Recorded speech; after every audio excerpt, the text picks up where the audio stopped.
எங்க அண்ணன் ராஜசேகர் செய்யறாரா? ஆமாங்க. எதற்கு? தந்தை பாண்டு மகாராஜா இறந்திருக்கிறார். தந்தை பாண்டுபுத்திர மகாராஜா இறந்து விட்டார். அவருக்காக ராஜசேகர் செய்ய வேண்டும் அப்படின்னு லிகிதம் வந்தது. ஆமாங்க. லிகிதம் வந்தா சும்மா இருக்கலாமா? இருக்கக்கூடாதுங்க.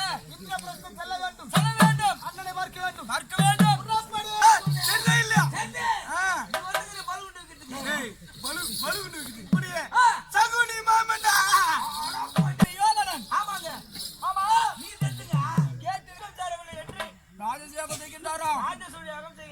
எனக்கு வரும்படி லிகிதம் வந்திருக்கிறது. ஆமாங்க.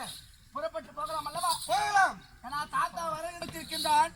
கண்ணாடி மாளிகையால் வைத்திருக்கின்றான். இதை பார்த்தும் கண்களாலே பரவசம் அடைகிறது. சரி வாருங்கள், சுற்றி பார்க்கலாம்.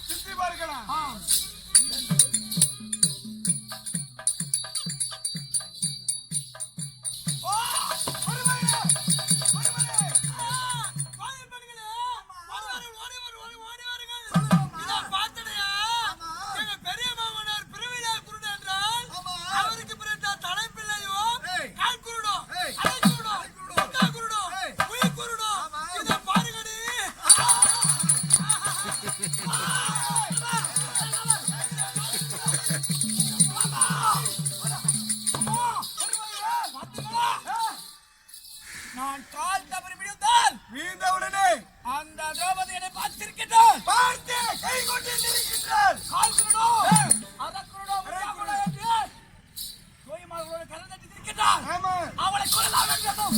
வருமாங்களே. ஆமா, ஒரு யோசனை. என்ன? இங்கு எதுவும் செய்ய வேண்டாம். நாம் அரண்மனைக்கு சென்று அத்திராபுரம் சென்று அங்க ஆலோசனை செய்யலாம். இவளை என்ன செய்யலாம் என்று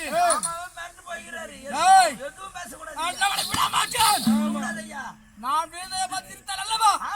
அனைவரும் இவளை பார்த்து திருக்கும்படி செய்ய மாட்டேன்.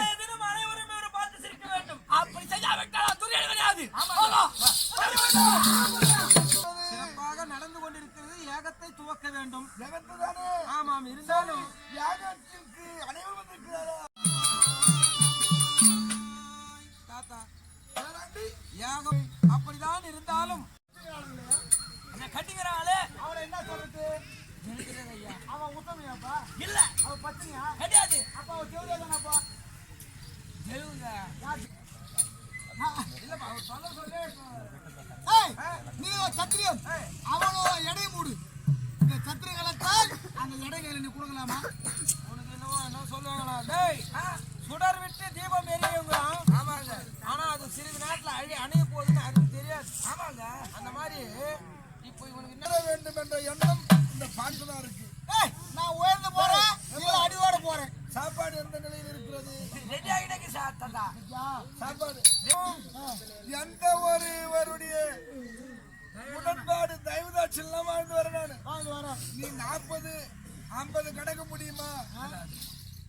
உனக்கு என்ன வயசு? என்ன குழந்தையாருனா பகவானா கொண்டிருக்கிறான். இலட்சியாவே பேசிக் கொண்டிருக்கிறார். ஒருமையாக அவங்க கொண்டிருக்கிறேனே. ஆமா, இதற்கு காரணம் தெரியுமா? என்ன காரணம் சாமி? சேது நாட்டை ஆண்டு வந்த தவவார்த்த மன்னருக்கும் அவர்வாடி முனிவருக்கும் என்னுடைய அத்தை சாத்திகை அம்மனுக்கும் ஆமா திருமணம் முடிந்து நீண்ட நாட்களாக ஆமாங்க புத்திர பாகியம் இல்லை. குழந்தை என்பதே கிடையாது. தவம் இருந்து இன்னவனை பெற்றெடுத்தார்கள். இன்னவன் பிறக்கும் நேரத்திலே சமயத்தில் 4 கரமும் 4 கைகளோடும் 3 நேத்திரத்தோடு பிறந்தார். 3 கண்களோடும் பிறந்தார். உலக மக்கள் அனைவரும் சிவபெருமானே வந்து பிறந்து விட்டார் என்று, சிவபெருமானே மறுபிறவி பூலோகத்தில் வந்து பிறந்து விட்டார் என்று திரளாக வந்து பார்க்கிறார்.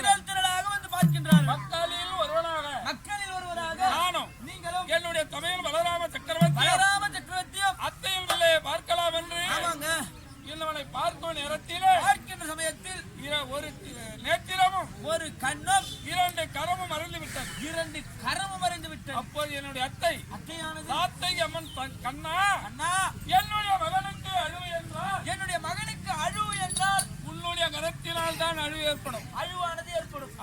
அன்றைய தினம்தான் அண்ணவனை கொல்ல வேண்டும் என்று என்னிடம் சத்தியம் பெற்றது. சத்தியவாக்கு பெற்றது. தினமும் வருவான்.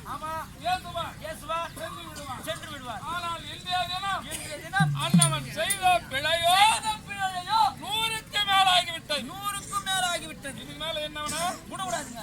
இன்னவனை விடக்கூடாது.